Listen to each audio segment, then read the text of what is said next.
Friday, May 12th, and this is your coffee break on the HAN Network. I'm Kate Czaplinski with the latest local news, including a hit and run in Fairfield, a concerning new social media game that has some schools worried, and a lot more. John Kovacs joins us today with a look at the forecast and later on a Nutmeg sports update, and Donna Lang will take a look back on this date in history. But first, the Bridgeport officer who shot and killed a Stratford teen who was driving a stolen car has been identified as that investigation is ongoing. Hearst, Connecticut media reports that 30-year-old James Boulay was sworn in as a police officer in the city back in September after serving in the military. He fatally shot 15-year-old Jason Negron Tuesday night and is on administrative leave pending the results of an investigation of the shooting by state police. Bridgeport Police Chief Armando Perez said the officer is devastated. The autopsy shows that Negron died from gunshot wounds to the chest, not the head, as was first reported. Negron was shot by Boulay after the 15-year-old struck the officer with a stolen car. And in other news, Fairfield police say at about 7 this morning, the department responded to a report of a motor vehicle accident on Rogers Road in Fairfield. Well, the responsible vehicle allegedly fled the scene and is described as a 2005 gray Nissan Altima with heavy front end damage. The vehicle is missing its front bumper and the hood was reported to be in an upward position. Anyone with information is asked to call Fairfield Police at 203-254-4800. And Ridgefield Superintendent Karen Baldwin is warning parents about a new social media game, the Blue Whale Challenge. Baldwin writes that the Blue Whale Challenge involves the enticement of students into risky behavior that could result in the ultimate challenge of taking one's life. Baldwin said while they do not have any evidence of students participating in this activity, they need to make sure that parents are armed with the information necessary to protect their children. They say they're checking computers, monitoring student use, and speaking with students to make sure that they are not involved or influenced by those messages. Baldwin said parents can assist in keeping children safe by talking to your children about their online activity, as well as reviewing search history on their computer and monitoring for signs of depression or withdrawal.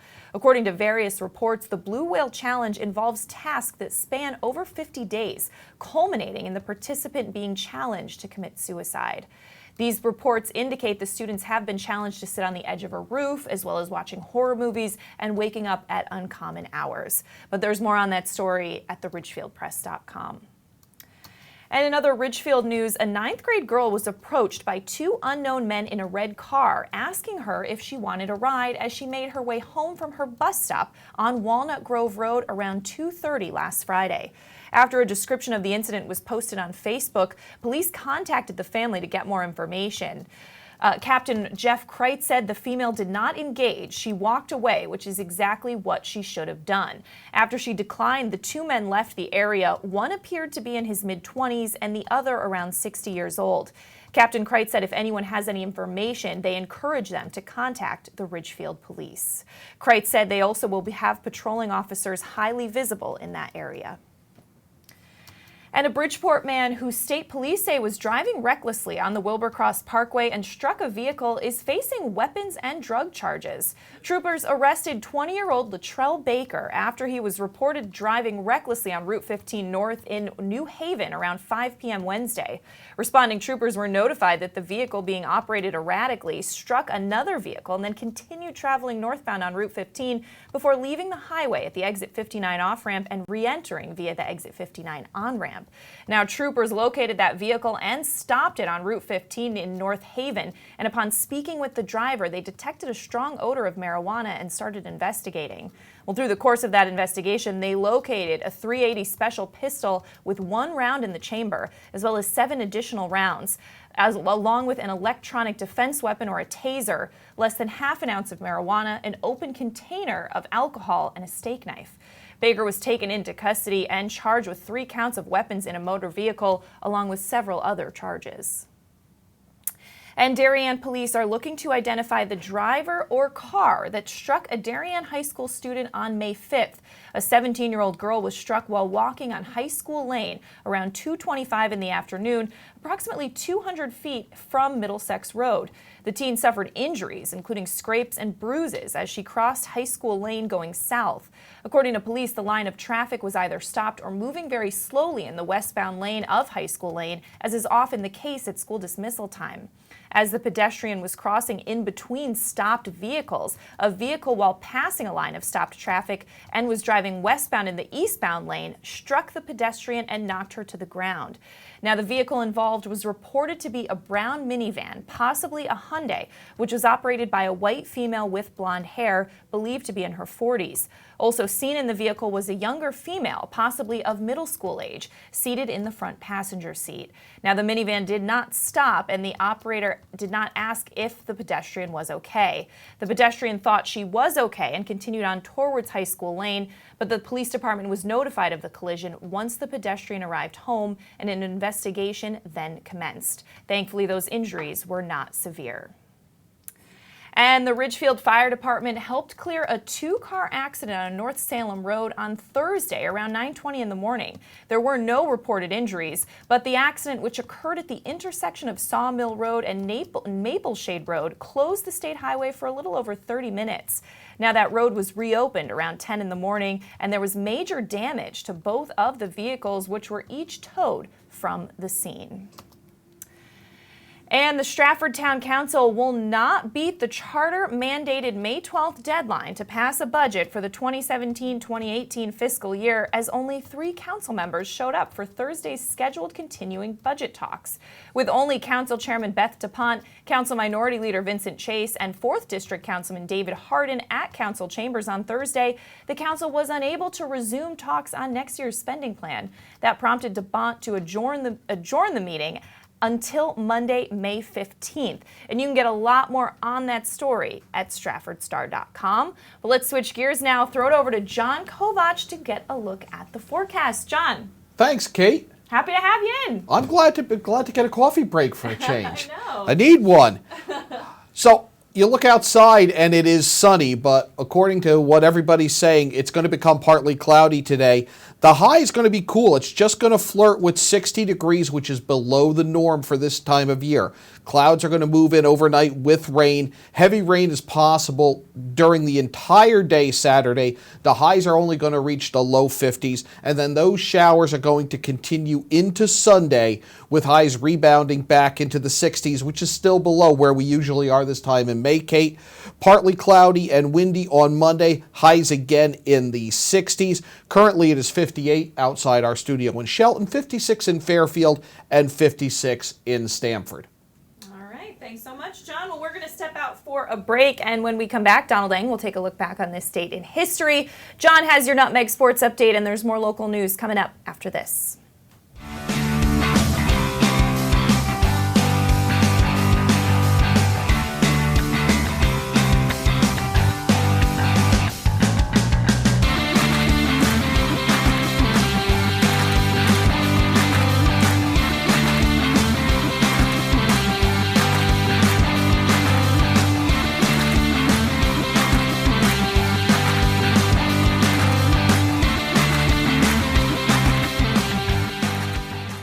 At In Sports Trumbull, the game is always on inside. Sign-ups are now open for one of our most popular programs, the New England 80 Elite Lacrosse Division I and Division III Showcases. With D1 and D3 coaches in attendance, players will receive a 60-minute webinar with Director of Recruiting Hans Hansen, a custom NE80 penny, custom shorts, and a video of all games. Last year's event sold out quickly, so sign up now for the next showcase coming in January 2018.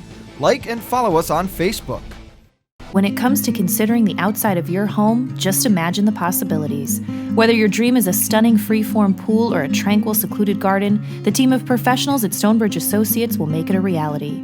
We offer unparalleled landscape design and construction, masonry development, pools, spas, and water features, as well as landscape and garden maintenance. No other firm can offer the same level of creativity, quality, and personal attention. Discover the possibilities at stonebridgeassociates.net or call 203-544-8376 today.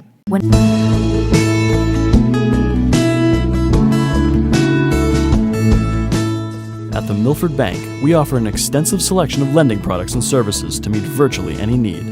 Submit your application online in our Mortgage Web Center. Start to finish, you can apply for a loan in as little as 10 minutes. Our knowledgeable and helpful staff are available to meet with you at your convenience. To learn more about what we can do for you, stop by one of our Milford Bank offices or visit us at milfordbank.com. The Milford Bank, always there. Member FDIC, Equal Housing Lender. On time, done right, safe and reliable. MrHandymanCT.com. Let our satisfied customers tell it. I have called Mr. Handyman for every reason, every occasion, every broken item, every leak. They have bailed me out on many occasions, and I would recommend them to anyone. For any project, large or small. MrHandymanCT.com.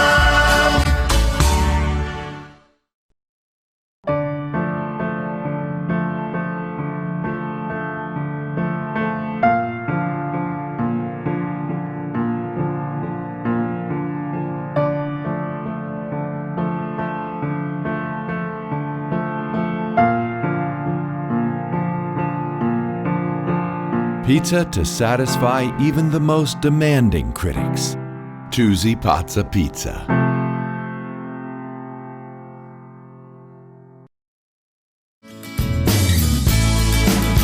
I'm Tracy Masella, a licensed clinical social worker at Silver Hill Hospital in New Canaan.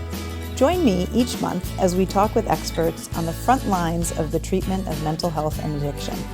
Straight Talk with Tracy, a Silver Hill Hospital production, airs at 12 p.m. on the second Thursday of each month here on the HAN network. Welcome back to this May 12th edition of your Coffee Break on the HAN Network. It's time to take a look back on this date in history with Donald Eng. Don. Well, Kate, on this date, the bad guys went 0 for 2, but we're going to get to that in a second. First, we go to 1846. The legendary Donner Party of Pioneers departs Independence, Missouri for California. Now, normally, the 1,800-mile trip takes about 4 to 6 months, but the Donner Party was plagued by poor leadership, poor planning, and inadequate supplies, sort of like the Fire Festival. Of the 87 members who left Missouri, 48 of them would reach California alive, and those people survived mostly by eating the other 39.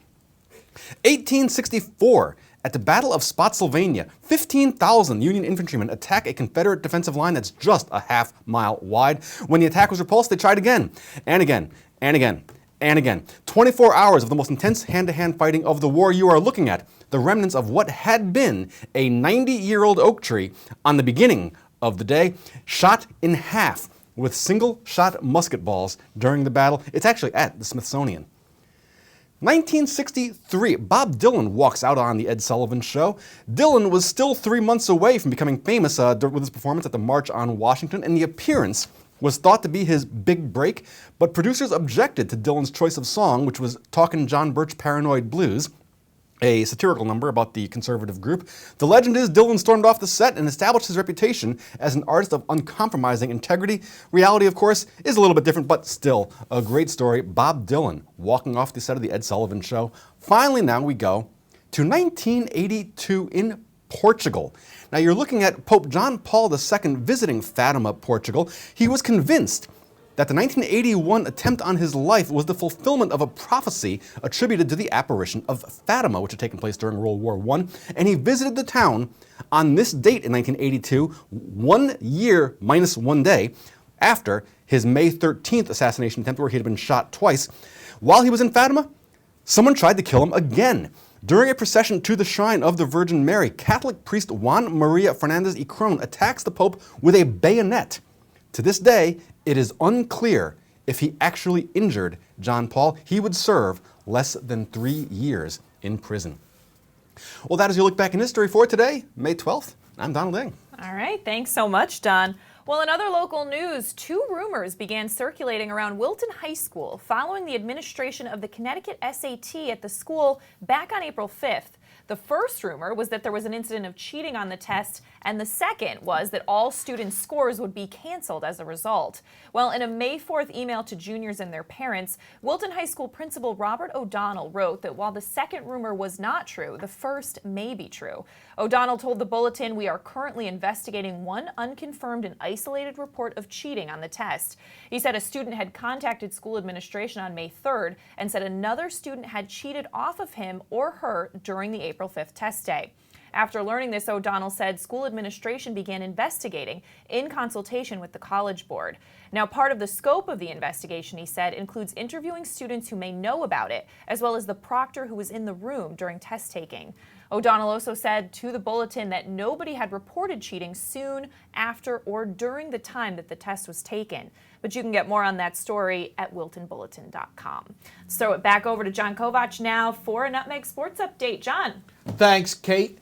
Believe it or not, there's only a handful of games left in the FCAC season, which would then bring us to the road to Harbor Yard, which we're very excited about here on the HAN network. With the end of the season so close, only one team in the FCAC has clinched a playoff bid, that being West Hill, according to our own Dave Stewart, who posted a breakdown at fcac.net. The Vikings are in. The seed remains a question mark, but West Hill helped its cause on Thursday with a 10-8 win at Darien, improving to 12-2. Darien dropped one seed from 7th to 8th. And now stands at 9-6, 3.5 games behind the Vikings. For West Hill, Bobby Zmarziak was 4 for 4 with 2 home runs, 2 runs scored and 4 RBI. TJ Wainwright went 3 for 3 with a walk. He scored 3 and drove in 1. Joey Scaran, 2 for 4, scoring a run and driving in 2. And Dean DePreda, a single, a walk, 2 runs scored. For Darien, Sean O'Malley with a home run, 2 walks, 2 runs scored and 4 RBI. Peter Marin, 2 for 4 with 2 runs scored, and Casey Brown with a single, a walk, 2 runs scored, and an RBI. A big game tonight at the ballpark at Harbor Yard, and the stakes have been upped in what is always a hot contest, the Fairfield Intertown rivalry between Fairfield Ward and Fairfield Ludlow. Both teams enter the game tied for the 10th seed, both with 6-7 records in the FCAC. Tonight's loser is likely eliminated from playoff contention. The winner will possibly stay alive for another game at least. On another note, Ward needs to win 2 still to officially qualify for the state playoffs. First pitch tonight at the ballpark at Harbor Yard set for 5 p.m. New Canaan currently in the second spot at 10-3, hosts St. Joe's. They're 4-9 in the conference. That's at Meade Park at 4 today. Norwalk and Ridgefield are in a 3-way tie with Wilton for the 4th spot. They're all 9-4. Norwalk and Ridgefield face off today. That's at the old high school, Governor's Field in Ridgefield, whatever name you choose to use for it. That's a 4 o'clock start. The Warriors are taking on 4-9 Brian McMahon at 2 p.m. Trumbull is currently the 8th seed at 8-5. They host winless Trinity Catholic at 4 o'clock today. And the current 9 seed in FCAC baseball, 7-6 Danbury, travels to 6-8 Greenwich at 4 today. There's no FCAC baseball scheduled for this weekend, which given the forecast is probably a good thing. But it is a busy Saturday for boys lacrosse, which they tend to get in regardless of the weather, and the HAN network will be there live when Trumbull hosts Fairfield Ludlow in a game between 2 teams playing to keep their FCAC playoff hopes alive. The Falcons enter the game 5-4 after falling to Wilton 13-7 on Thursday, while the Eagles stand at 6-3 after beating Stamford 15-5 on Thursday afternoon. Also Thursday, Darien topped Trinity Catholic 21-4 to remain unbeaten at 14-0 and atop the FCAC with a 10-0 conference mark. Greenwich soared over Danbury 17-7, and Ridgefield beat Brian McMahon 10-2. The rest of Saturday's schedule, should weather allow, and it usually does in lacrosse, sees Ward traveling to South Windsor for an 11 o'clock start. Stamford traveling to Trinity Catholic, that's a 12 noon face-off. Also at noon, Staples visits St. Anthony's in New York. At 1 o'clock, Wilton faces off against Norwalk. New Canaan takes on Stamford at Boyle Stadium at 1 o'clock Saturday. St. Joe's at Ridgefield at Tiger Hollow, a 1:30 start. Darien and Greenwich in what should be an intriguing matchup. That's a 3 o'clock start at Cardinal Stadium. And West Hill visits Brian McMahon at 4 o'clock. All that in boys lacrosse on Saturday, weather permitting. Thursday in girls lacrosse, Darien also remained unbeaten there. In the FCAC, topping Ward 18-5. The Blue Wave 13-3 overall, 10-0 in the FCAC. In other games, Thursday, St. Joe's beats Ludlow 13-9. Ridgefield tops Danbury 15-4. And Greenwich 15-10 over Staples. Few games today in FCAC girls lacrosse. Trumbull travels to Laurelton Hall. Greenwich is at Brian McMahon. That's a 4 o'clock start. And then a number of games scheduled for tomorrow. Longmeadow, Massachusetts, visiting New Canaan. That's a 10 a.m. start. Also at 10 a.m., West Hill at Fairfield Ludlow, and Simsbury at Ridgefield. 1 o'clock face-off for Canton at Fairfield Ward. And Stamford and Wilton face-off on Lilyfield. That is a 6 p.m. Saturday start. And in FCAC softball Thursday, West Hill topped Darien 5-2, Danbury 5-1 over Greenwich, Ludlow 7-4 over Ward, and Wilton in a 6-inning game cut short shuts out McMahon 12-0. Games scheduled for today in the FCAC softball has Stamford at Bridgeport Central at 4, New Canaan visiting St. Joe's at 4, Trumbull at Trinity Catholic at 4:15, Ridgefield at Norwalk at 4:30, and then tomorrow, should they get it in, Coggins visiting New Canaan at Waveney Park. Again, we're live tomorrow from McDougall Stadium in Trumbull, noon start, Ludlow and Trumbull, and they're playing for their playoff lives. With this Nutmeg Sports Update, I'm John Kovac. All right, thanks, John. And a great chance to stay home and out of the rain and watch that game live on the network tomorrow. So that's a good idea. Yes. All right, let us suffer. You enjoy the game. All right, well, in other local news, the Saddle Ridge Developers Appeal in Easton focuses on 9 of the many conditions put on zoning approval of the affordable housing project. The Easton Planning and Zoning Commission's decision, with its numerous conditions, according to the appeal, essentially denies Saddle Ridge application because it will have a substantial adverse impact on the viability and degree of affordability of Saddle Ridge's development. Now, this violates the state's affordable housing law known as Statute 8-30G, according to the lawsuit by developer Saddle Ridge Developers, LLC, and the current property owner, Silver Sport Associates. Both entities use the legal address of 895 Sport Hill Road. Now, while the application was unanimously approved by P&Z in March, the commission included 77 specific conditions or requirements of the developer in its decision.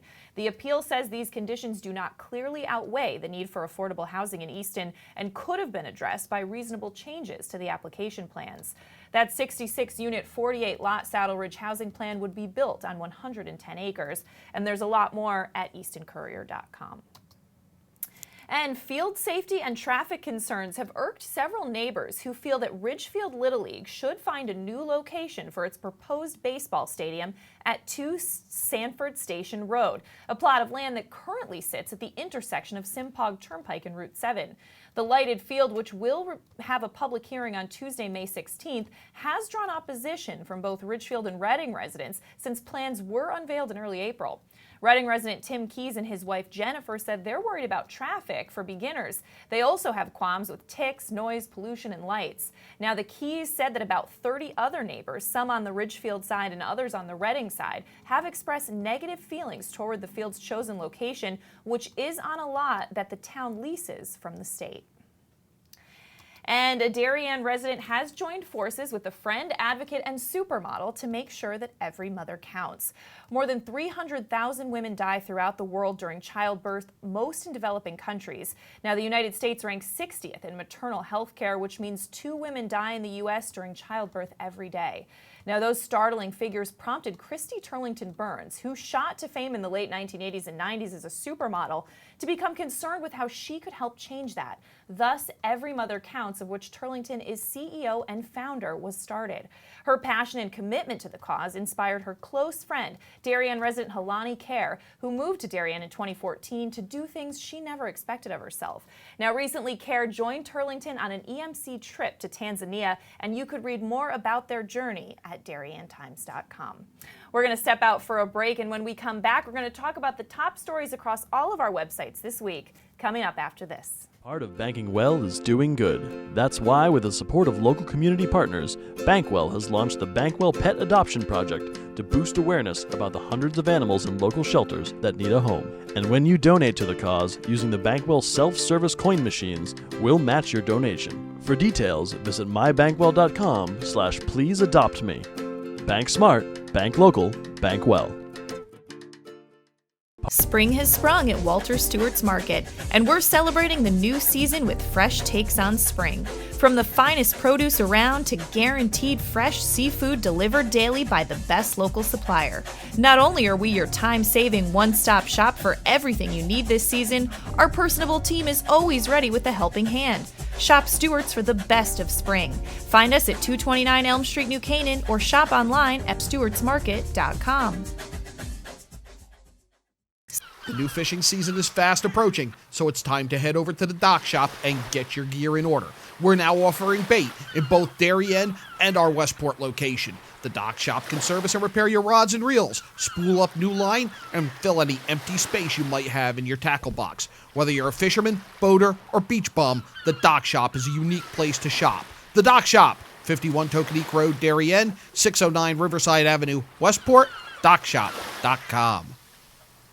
Did you know heart attacks and strokes are the leading cause of death in America? Protect the health of you and your loved ones. Talk to a doctor about heart disease. Hi, I'm Dr. David Pazer with ProHealth Physicians, encouraging you to stay informed about health matters that affect you. ProHealth Physicians is on the pulse of social media to share information about health and nutrition with the community. Get up-to-the-minute alerts, including ProHealth Physicians' news and upcoming events. Connecticut's leading group of primary care doctors is just a click away. Today's coffee break is brought to you by Colony Paint and Wallpaper, Milford's Benjamin Moore paint store featured in HAN's Home Monthly. Family owned and operated since 1988, Colony Paint and Wallpaper offers a level of service you won't find in a big box store, all while supporting the local community. Store professionals are trained specialists whose experience and helpful advice will ensure the success of every project. You'll find an array of superior quality products, including premium Benjamin Moore paints and stains for all of your projects, simplifying your shopping to one convenient stop. Colony Paint and Wallpaper, 282 Boston Post Road in Milford. Call them at 203-874-8014 and like them on Facebook. At Budget Blinds, we're in business to frame the light, the day, and the night. So we give you an exclusive combination of high style, expert service, our no surprises pricing, and our no questions asked warranty. We believe that everyone, at every budget, deserves style and service. Isn't that a beautiful place to be?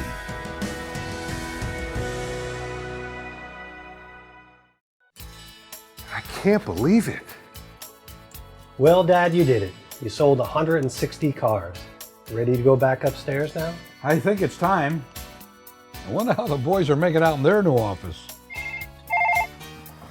Not what I had in mind, Kyle. What, Dad? Maybe we should retire. Right now, lease a 2017 Rogue S for only $139 a month. Isn't it time you got Millerized? If you're watching this broadcast, you're not alone. The HAN network is available for 200,000 Connecticut cable customers on the Frontier network, and we've also reached more than 2 million viewers on our free live streaming sports, news, and entertainment broadcasts. To reach our rapidly growing audience, contact Advertising Director Jessica Murrin at 203-273-7312 or email jessica@han.network. Welcome back to this Friday edition of your Coffee Break on the HAN Network. We're taking a look now at the top stories across all of our HAN Network news sites. Now, one of those stories is the tragic news that Ridgefield police are investigating a fatality that happened Tuesday around 6:30 p.m. in the parking lot of 15 Danbury Road. Now, Police Captain Jeff Kreitz said the death was caused from a suspected drug overdose. The deceased 22-year-old male was discovered in the driver's seat in that parking lot, Kreitz told the press. He said the state's medical examiner has not released a report yet, and the death is being investigated as a suspected overdose. However, they do not know the official cause yet. You can get more on that story at theridgefieldpress.com. And another top story was news last week that a Darien man who had led private schools in both Norwalk and Darien has been arrested by Norwalk police on charges he stole from the Student Activities Fund at his most recent school. 46-year-old John Reynolds, former principal of Jefferson Science Magnet School in Norwalk, is accused of stealing more than $20,000 at that school. Reynolds surrendered to Norwalk police on Wednesday, May 3rd. A resident of Sunnyside Road in Darien, Reynolds was announced as the new Pear Tree Point school headmaster back in February 2016 to assume the role last July. He succeeded longtime school leader David Trigot as the third headmaster in school history. Now, a Pear Tree Point school spokesman released a statement following that news, saying in part, "We are shocked by the media reports and hope that the allegations are not true." They said Mr. Reynolds left Pear Tree Point School in December 2016 after only 8 months with the school. They went on to say there are no indications of any financial irregularities while he was employed by the Darien school. And in other news in Shelton, the corner of Commerce Drive and Bridgeport Avenue will soon see an additional 38,000 square feet of retail and office space. RD Cinto Inc. is knocking down an existing brick office building to make way for 3 retail structures and 199 parking spaces. The building being demolished, which once housed Tetley Tea headquarters, is on a hill and highly visible from the nearby busy intersection. The 5.3-acre parcel will be regraded to eliminate the steep terrain, with driveway entrances to be built on Commerce Drive and Bridgeport Avenue. The Bridgeport Avenue driveway will be restricted to right-hand exit and entrance only to prevent vehicles from crossing over the busy thoroughfare. Now, on Tuesday, the Shelton Planning and Zoning Commission approved final detailed development plans for the site as part of a new mixed-use plan development district. But by far, our top news story of the entire week was a dose of good news that we could all use. And that was that a baby was successfully delivered on Route 25 in Trumbull last week. Now, while racing to Bridgeport Hospital, OBGYN Dr. Ronika Chaudhry received a phone call from a patient that said delivery was imminent. Both the patient and Chaudhry were driving along Route 25 at the time. Beth Canone, who works for the doctor's office, said that the doctor pulled over along Route 25 just past Route 15 in Trumbull to wait for her patient who was driving the same way. Now, once the patient pulled up behind the doctor, she went over to meet with her patient who was crowning at the time. Without hesitation, she delivered the baby right there on the side of Route 25 in Trumbull before police or the ambulance arrived. Now, Canone said Chaudhry delivered a healthy baby girl at 5:15 p.m. last Wednesday. So congratulations again to the family. Let's take one final look at the forecast with John. John. Thanks, Kate. Mix of sun and clouds today as we get ready for rain tomorrow. High on Friday is going to flirt with 60, which is below normal for this time of year. Tomorrow, rain all day, heavy at times. High is only going to reach the low 50s. I wish I had better weather for the mothers. Happy Mother's Day to all. But showers continue into Sunday. Highs are going to rebound back into the 60s, still below where we usually are. Brighten Mom's Day with flowers. That should make up for the lousy weather. Partly cloudy and windy Monday. Highs again in the low 60s. Currently 59 in Shelton, 55 in Fairfield, 57 in Stamford. Back to you, Kate. All right, thanks so much, John. And of course, stay out of the rain this weekend. You can watch live boys lacrosse, Fairfield Ludlow at Trumbull tomorrow at noon on the HAN Network. We're going to wrap things up here on your coffee break, wishing all the moms a happy Mother's Day, and we'll see you Monday at 11 for your